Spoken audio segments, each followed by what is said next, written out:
with cake, followed by the bride.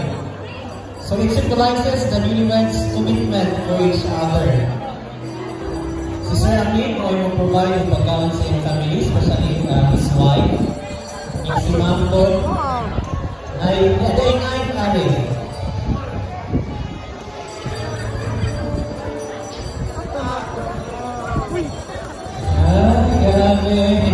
Promise na baka ni vote na baka.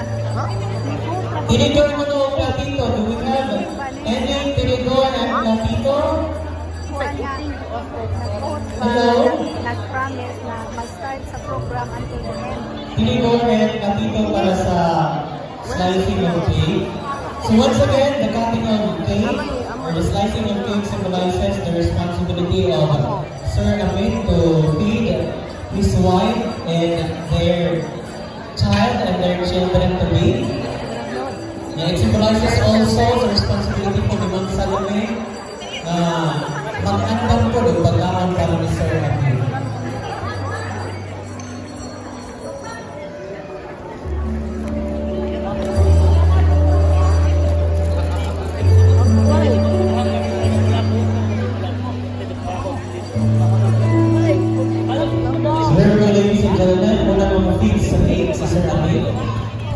Babaos ko pagmungin si Ma'am Salome.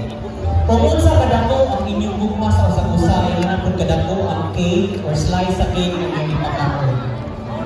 Inanap mo, di ba?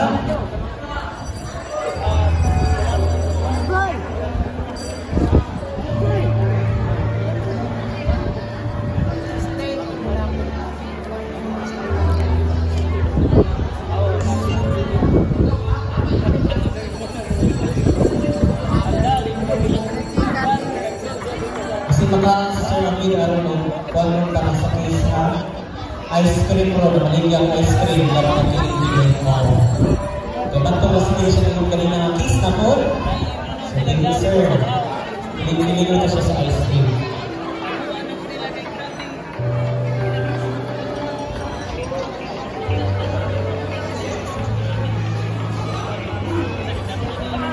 So this time, let us witness. Kung saan pag-humit ni Sir Amin, ilagay mo kami sila ng uban. Naho ka water bottle ka. Can you pick it up? Ilagay mo Sir Amin pag-humit si Salome. Uy. Kao naman dayon. Alright. Kanina po nga din naman inahapon kada humit is